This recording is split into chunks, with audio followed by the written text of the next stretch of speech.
This is the newsroom for Friday, March 19, 2021. We're broadcasting to you on E1, Scar TV, NTN, and Tarzi TV in Bartica. In the headlines, EU Observer Mission says decisions and actions needed now for constitutional reform before next elections. It's the time for decisions and actions for election reform to be effective. Guyana vaccinates over 15,000 against COVID-19, but Linden can do better, says Health Minister. 16-year-old charged with murder of Sophia Boy and remanded to Juvenile Holding Center. In tonight's feature, siblings excel at UG and now graduate with distinctions. And in sport, Guyana Cricket Board election set for March 29 and 20 teams to compete in Speakers Cup T20. With the news, I'm Kurt Campbell. Thank you for joining us. First up, 1 year after departing Guyana following the March 2020 general and regional elections, the European Union Observation Mission has returned to Guyana, this time to mobilize local authorities to implement recommendations that include constitutional and electoral reform. Here is more. It's the time for decisions and actions for election reform to be effective. Its implementation needs to begin well before the next elections are called. That was head of delegation and chief observer of the European Union Election Observation Mission, PUT Guyanese, during a press briefing at the Arthur Chang Conference Center on Friday.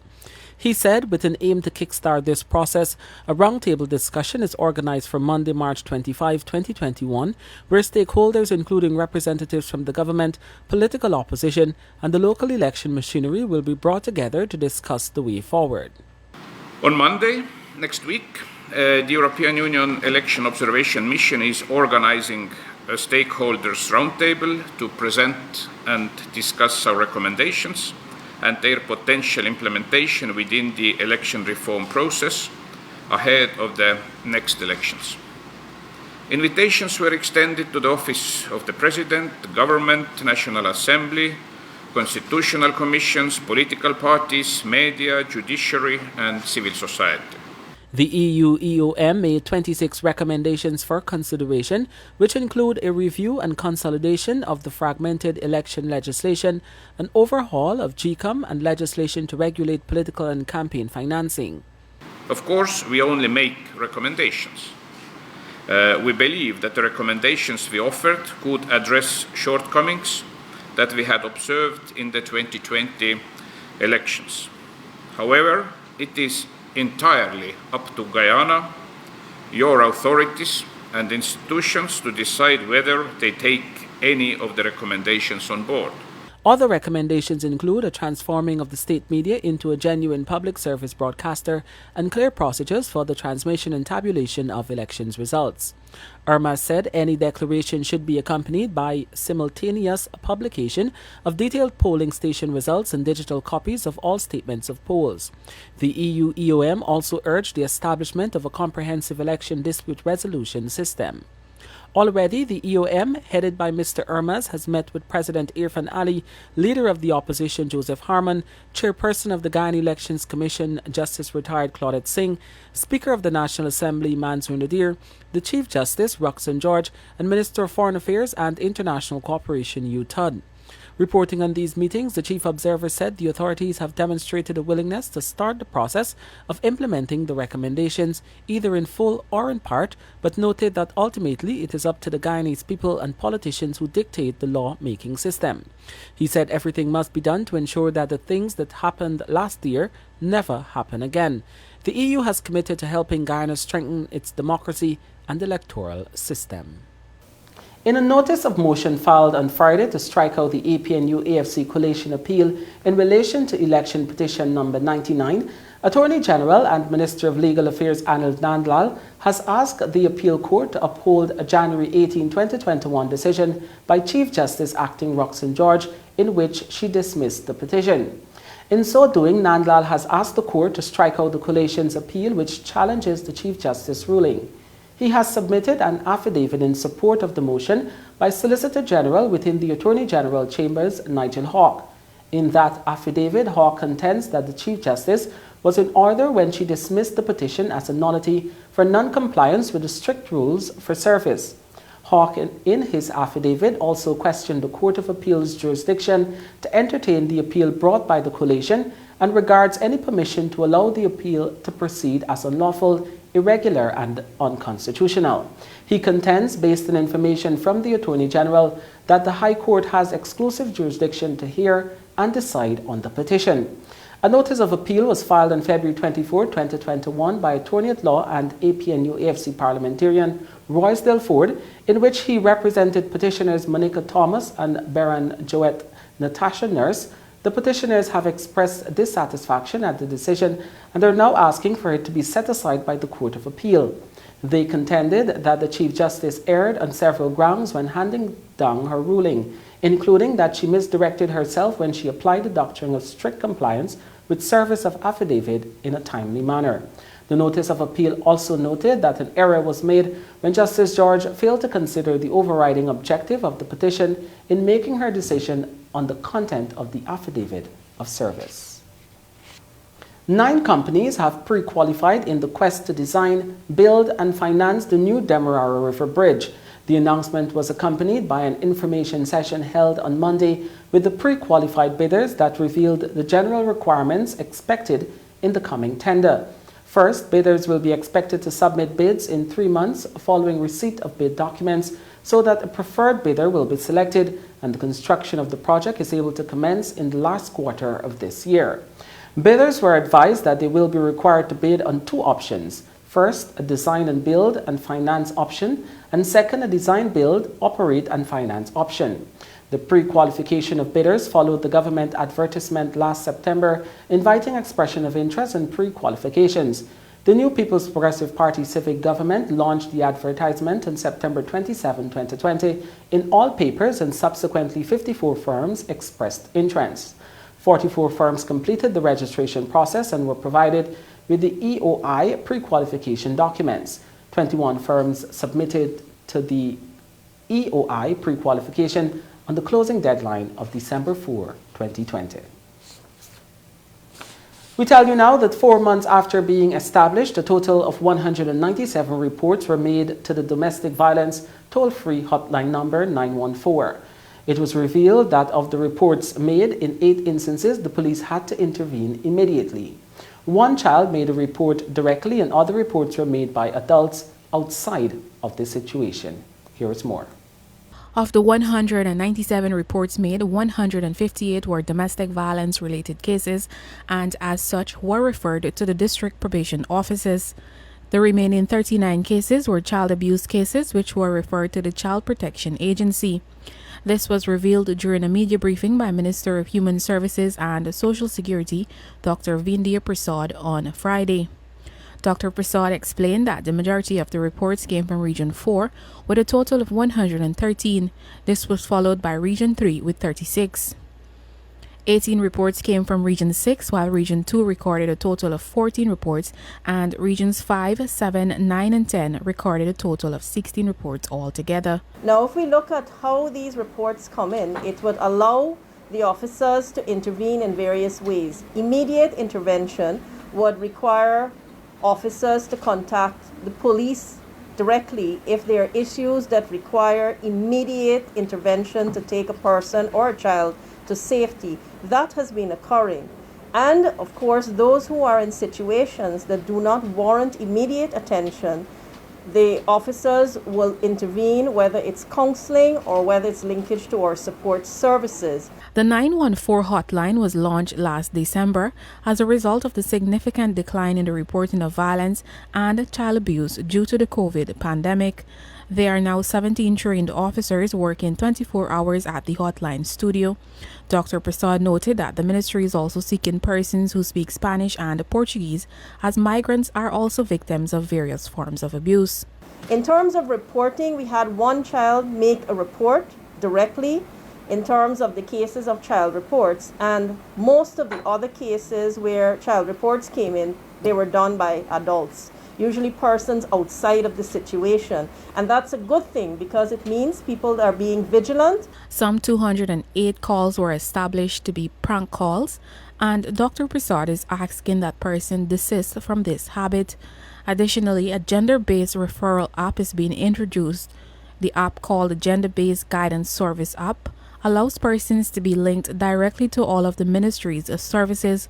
Persons can also report abuse and violence on the app, and Dr. Prasad further called on persons to report the abuse of the elderly using the 914 hotline. Reporting for the newsroom, I am Esenela Pato. When the newsroom returns, Guyana vaccinates 15,524 against COVID-19, but Linden can do better, Health Minister says. And 16-year-old charged with murder of Sophia boy. You're watching the newsroom. Minister of Health, Dr. Frank Anthony, on Friday said that he is pleased with the interest citizens are showing in the COVID-19 immunization rollout, which has so far seen 15,524 persons being vaccinated against COVID-19. Notwithstanding, he believes more can be done. Minister Anthony, who was speaking during his daily COVID-19 update, said there are some communities he believes can do better. One such place is Linden, Region 10. We can prevent all of this if people take the vaccine. So one of the things that we'll have to do, we got to engage more of the persons of influence in Linden, and hopefully we'll see a better uptake of the vaccine. But outside of that,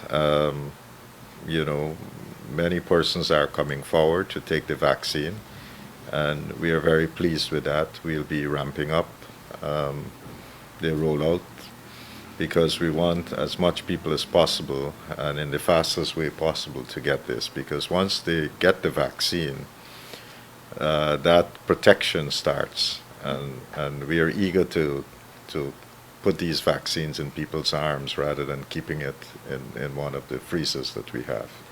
So that's very, very important to us.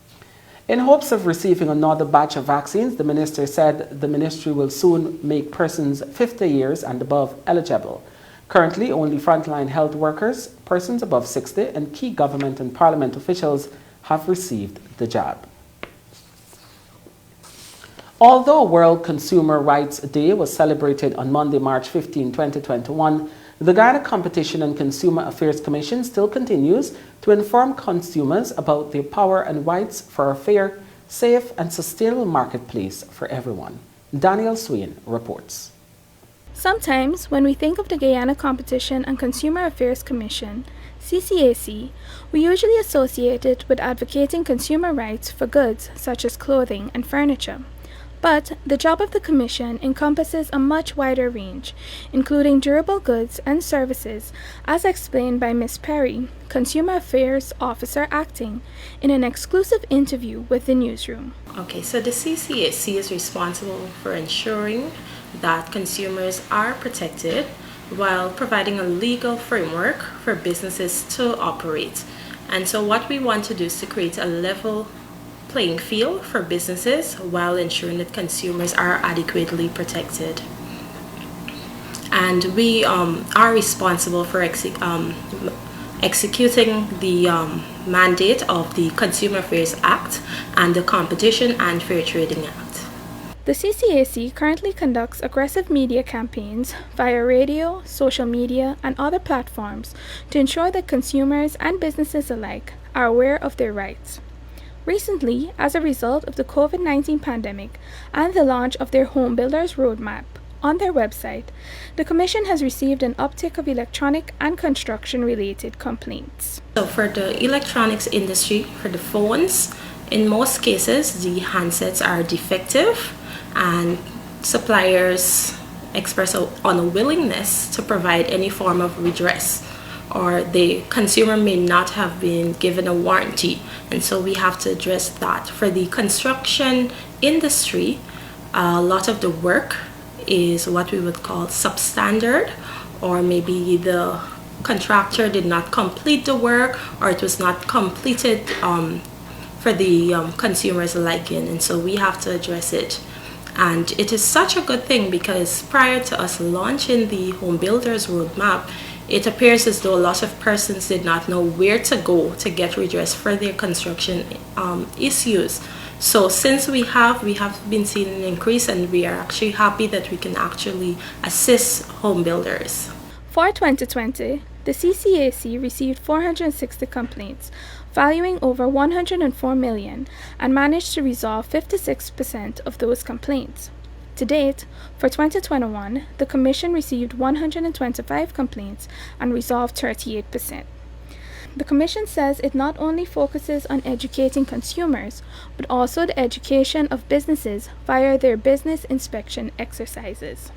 We definitely also educate suppliers as well, and that was mainly done through our business inspection exercise. So we go to inspect the businesses, and also because a lot of the suppliers were not knowledgeable of the act, so that was also a sensitization exercise where we go through the duties of the suppliers, and then we give the supplier a certain time frame to ensure that they are in compliance with the act. In addition, the Commission is completing a market study of the local banking industry to submit a report to CARICOM, who will be developing a financial consumer protection regime. Touching on the tabled Hire Purchase Bill 2020, the CCAC explains how this would benefit vulnerable consumers. So the Hire Purchase Bill that is currently being tabled, yes, the CCAC definitely had the recommendations, and we are pleased to say that those recommendations have been inputted into the bill, and it would definitely be a big advantage for consumers who conduct hire purchase transactions, especially those who would have paid a substantial amount of the total cost and have to deal with repossession now. What that bill does, it protects the consumer, especially because we have unforeseen circumstances in life, and so it really protects consumers who are in a disadvantaged situation. If you would like to file a complaint with the Guyana Competition and Consumer Affairs Commission, you can call them on 219-4410, visit their website ccac.gov.gy, and fill up the complaint form electronically, or visit the Commission's office at the National Exhibition Site, Sophia, Georgetown. I am Daniel Swain, reporting for the Newsroom. A post-mortem examination has revealed that 4-month-old baby Kaylee Williams died as a result of traumatic asphyxia. Traumatic asphyxia is caused by an intense compression of the chest or upper abdomen. The post-mortem was done on Thursday by government pathologist Dr. Nihal Singh. The Newsroom understands that the child's father, 18-year-old Troy Williams of Annandale, Essequibo Coast, was released from custody also on Thursday. Regional Commander, Woman Superintendent Crystal Robinson said they are awaiting advice from the Director of Public Prosecutions into the matter. Kaylee was discovered dead in the wee hours of Sunday with her father's right foot found on her chest and belly. Police had reported that the father went to bed in a drunken state. According to the police report, the baby's mother, Tricia Atkinson, said that the father usually consumes alcohol and returns home drunk. The mother explained that when she woke up to breastfeed Kaylee at about 1:55 hours that tragic night, she noticed Williams' foot on top of the child and a whitish substance coming out of her mouth. Tricia woke up her husband rather, and they rushed Kaylee to the Surrey Hospital where she was pronounced dead. A 16-year-old male who was arrested 1 week ago on March 12, 2021 has been charged for murder. The charge was instituted on Friday in relation to the murder of Anthony Kurt, a 10-year-old student of Seafield, Sophia. The 16-year-old was charged under Section 101CI of the Criminal Law Offences Act, Chapter 801, the police force said in a statement. He appeared at the Sparendam Magistrates Court before Magistrate George and was not required to plead to the indictable charge of murder. He was remanded to the Sophia Juvenile Holding Center and will return to court on May 12, 2021. You're watching the Newsroom. A 6-month direct payment plan has been introduced for pensioners who are unable to leave their homes and visit distribution sites and those living in remote areas. Already, pensioners living in regions 4 and 6 who qualify for this payment plan have received the payment. Pensioners in Region 10 are now in the process of receiving their payments, along with those in Region 8, after which those in Region 7 will be next. This new initiative aims to alleviate the long lines at post offices that pensioners have been made to endure for years. And we are trying to ensure that persons receive their pension in a timely way. So we've started a 6-monthly payment plan for pensioners who are considered shut-ins, as well as those who live in remote areas across the country, and those Monies have been delivered in some regions for the first half of the year, and then the second will be from July. We have completed those persons in regions 4 and 6. We are concluding 10, and we are currently in 8, and then next week we move to 7. But this will be across the entire region. When we start the second half of the direct payment, as we call it, pensioners will also get their pension books for next year. So no longer do they have to line up or come in tents or anything once they live in a remote area or they're considered a shut-in. And this ties in with our whole policy of ensuring that there are more sites for pensioners to collect their pensions from. Western Union, MoneyGram, and the post office. And we are also looking very, very intensely at encouraging pensioners to use the banking system. And I would like to say that here again, the media can play a great role in this because it is very simple. There's an application form. All the pensioner has to do is to give us their bank account number. That is where they have their account, where it was first established.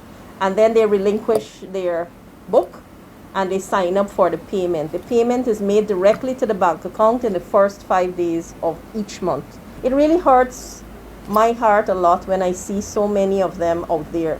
We're also, through the PS, we're working with the GPO registrar to ensure that the post offices are upgraded to cater for pensioners, because sometimes there's rain, there's sun, and the weather is not too good, and the pensioners are out there in the inclement weather. So we are trying to work with them to ensure that the conditions, between us and them, the conditions are okay for people to go and get their pensions. Dominic and Clive Wilson, two siblings who hail from Georgetown, will both be graduating with distinction when the University of Guyana holds its first ever virtual convocation ceremony. Dominic now holds a Bachelor's of Law degree and Clive a Bachelor's degree in Sociology. The siblings describe their journey as a bittersweet time in their lives that they will never forget.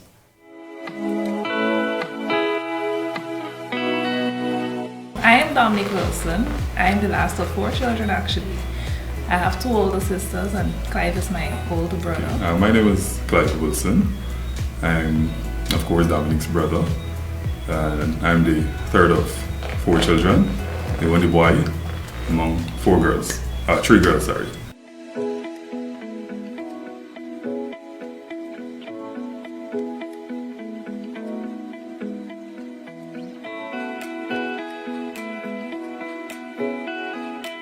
There may be persons taking things for granted, and the blessings that you have now may not be there all the time. So now that you have the opportunity, take it for granted, make the best of it, and just apply yourself.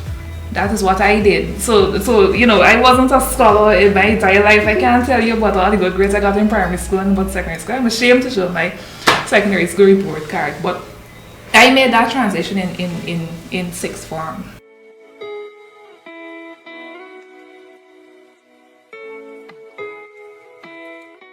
In high school, he was extremely playful. I was just as playful in high school. I didn't make much of primary school, secondary school. I can't remember studying for any exam. I can't remember studying for any exam. I did CXC and I was shocked by the grades. I was like, oh, that's me. And I really took things for granted. And I took that same mentality into sixth form. And that's one of the reasons I didn't go to university straight out of high school, because I was extremely playful.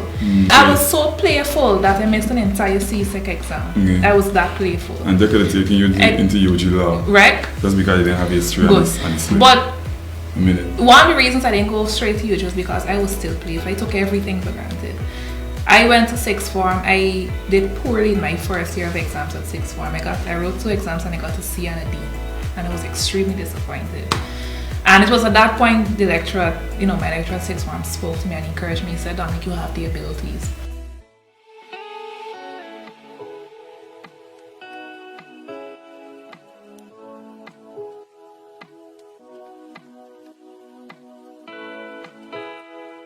It was actually always a childhood career, on days when you'd be home from school. There'd be Judge Judy at 4 o'clock every afternoon. And when I would go to my grandmother's house, she would look at Judge Judy every afternoon. Interesting. From very young. Yes, Granny would be looking at Judge Judy every afternoon. She really loved Judge Judy. So, from looking at those shows with my grandmother, I took a liking to the law and to see how Judge Judy would rule in cases, and it was at that point I realized that I can play a part in ensuring justice is served. My passion for sociology really registered to me when I got married and I had my first daughter, Natalia, and that's when it struck that, you know, Clive, you got responsibilities and you just can't be you know, a mere individual working. You know, you should really aspire to higher learning.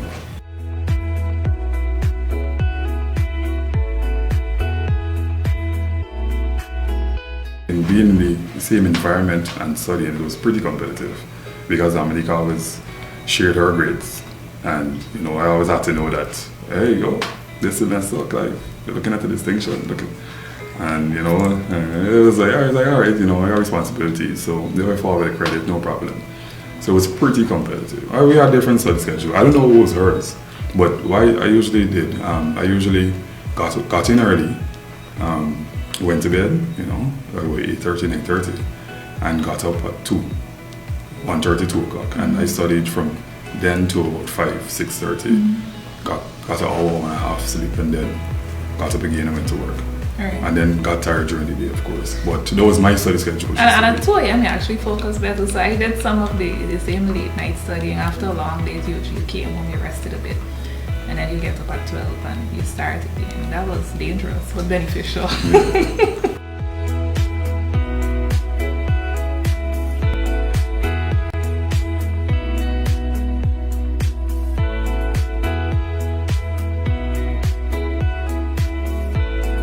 Well, right now at the Evening Law School, I'm being exposed to all the areas of law, and I find everything so interesting. So at this point, I can't say what area I want to specialize in. Who's next to me is supporting my wife. She's completing her degree. She's in final year, so the same support she offered me, it's my turn to reciprocate. Immediately, I'll offer her the support, and then when we get done and get some systems going, I hope, intend to do a master's. When the newsroom returns, the financial weather and bridge report along with sport.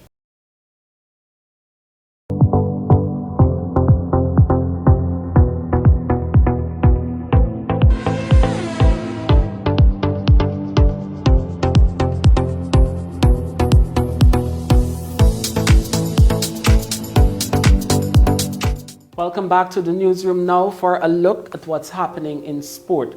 We start things off with some cricket news.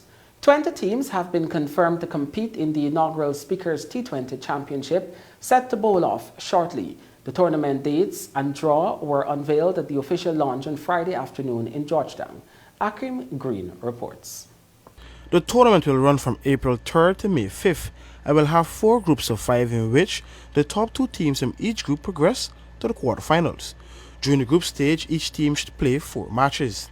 Speaker of the National Assembly, Mansour Nadir, indicated that the online reason for the tournament is to edify the public of the role of the National Assembly and Parliament. The National Assembly has a program to promote the duties of members of Parliament, the work of Parliament, and in particular, to build a culture of democracy among people. People don't know we have done a lot of things. Our more important ones, some are listed in the social science textbooks. We have an annual program to work with children at Christmas time. It's not just about sharing gifts, it's about sharing information about our institutions of democracy. Of recent, some cricket events have come under criticisms for flouting COVID-19 regulations, and Nadir indicated the fault will stop at them, the organizers, but they are putting systems in place to minimize such an occurrence. If there is a breach, we have to take the responsibility, the organizers. And that is why we are considering the COVID protocols currently provide for games to be played among teams. And then you have The GCB also has their arrangement with the National Task Force. We want to ensure that this is about conducting the game and not for spectators' live participation. A time will come for that, and that time will be after we have licked, I would say, COVID. But at the current time, the strictest adherence to the COVID protocols will be observed. The Georgetown Cricket Board has issued, and Everest is a member of the Georgetown Cricket Association, they've issued comprehensive guidelines on the protocol for matches. Their matches should have started last weekend. It is going to start this weekend. Last weekend we had a lot of rain. And so cricket was allowed between the two teams, but not for spectators. Secretary of the Guyana Cricket Board, Anand Sanasi, said the tournament has been won. They've been pondering for years, but due to the COVID-19 situation and the rainy weather late last year, they had to postpone. Ideally, Sanasi wants to use this tournament to feed players into franchises for the Cricket Guyana Inc. T20 tournament. The games will be played across the country. Venues are to be decided. It depends on the quality of the venue, the weather condition, and all of that. I would also like to tell you that this club competition would be a feeder into the franchise competition that we still would have every year in all three formats. Some of the major sponsors also expressed their happiness to be on board. That we are extremely happy to be part of this inaugural launch and tournament. We believe that, like most of you here, sports plays an important role in the development of a nation, especially by developing the minds of the young. And any effort to further that for the sports is one that we would support. We look forward to intense competition, lots of fun, and of course that happening in a very responsible way.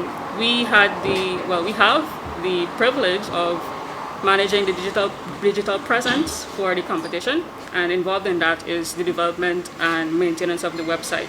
I'm just going to give you a brief overview of what you can expect on the website. The address is cricket.gy, so if you search for cricket.gy, you'll be able to see that website. We have information ranging from information about the sponsors, general information about the competition. We have a special section dedicated to each team, so you can track the stats and performances of each of your teams. We have live scores available on the site and also live streaming. We'll also be providing some news surrounding the competition as we go along. The winning teams will vie for a top prize of Guyana $1 million, while second to fourth will receive $500,000, $200,000, or $100,000 respectively. The most valuable player will also be awarded. For the newsroom, Akim Green. We tell you now that the Minister of Culture, Youth and Sport, Charles Ramson Jr., on Friday afternoon announced March 29 as the new date for the Guyana Cricket Board election. Details in this report.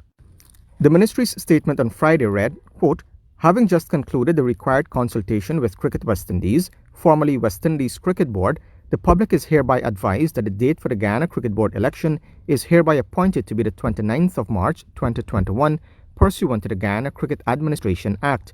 The public will note that the GCB election, previously appointed to be the 26th of February 2021, did not occur because of concerns raised with the duly appointed Cricket Ombudsman by one of the three stakeholders for the election. A meeting was convened and held with the Cricket Ombudsman, the attorneys at law for the stakeholders, and the Minister of Culture, Youth and Sport. The ministry maintains its confidence in the Cricket Ombudsman, Mr. Kamal Ramkaran, attorney at law, as a professional and as someone with the highest integrity capable of executing his function thereunder. The Guyana Cricket Board election must be held as required by the Guyana Cricket Administration Act, and the Ministry of Culture, Youth and Sport holds firm to this position." End quote. The February 26 election was put off to another date despite the presence of two of the three county boards, Berbice and Demerara, which constitute a quorum under the Guyana Cricket Administration Act. Each board has 9 delegates, and the 15 delegates constitute a quorum. The Essequibo Cricket Board did not submit a list of delegates, as boards were mandated to do by 16 hours on February 25.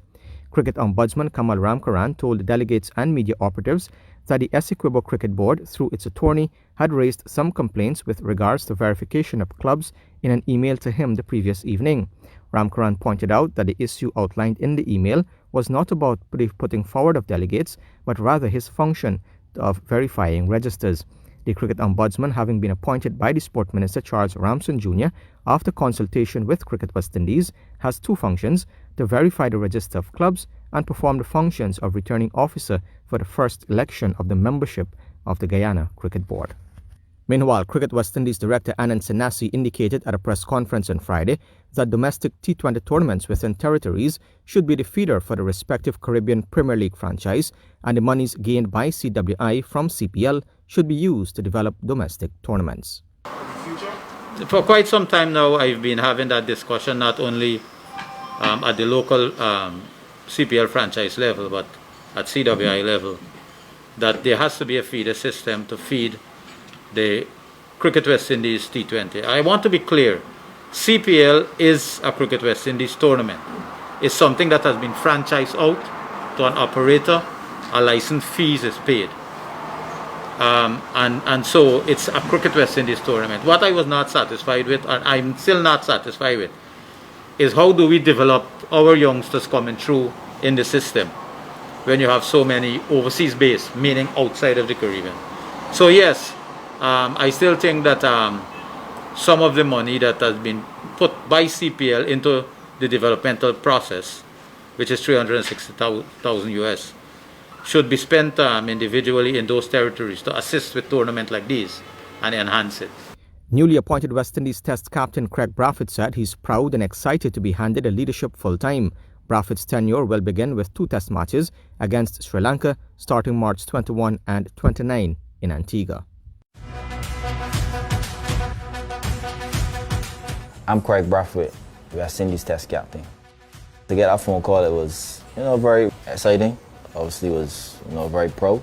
I'm very thankful for the opportunity. You always enjoy captaining. So, for me, this is a, a big step in my career. Very important job, but, I look forward to doing it. Right, I think the great hallmarks of a captain, one is obviously patience. I think clarity is one of the biggest things, and communication, to your team. I think those are very good aspects, for a captain to have. Obviously there are legends, of world cricket and West Indies cricket. For me, obviously, reach out, I spoke to Clive Lloyd, so Clive Lloyd a few times, and obviously we'll do it going forward in the future. It's basically to just get some insight of, how he got his group, together. I thought we did a good job in Bangladesh, and, just to continue it.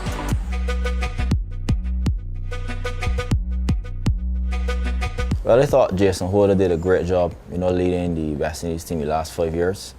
And, he's a guy who played from, on the 11 cricket right up. And he was my captain in most of the times, and I really enjoyed playing under him. I learned a lot from him, how he leads, and, that will help me, going forward. I think we got to enjoy it. There won't always be good times, and, sometimes you go through some tough periods, you got to work hard. And I think once we enjoy it as a team together, through those tough times and good times, I think it'll be good. To be named captain, it was a great feeling. Obviously was very proud, and I look forward to the role. It won't be easy, but was very happy to receive the role from Jason Holder, who I think has done a superb job, and I look forward to leading.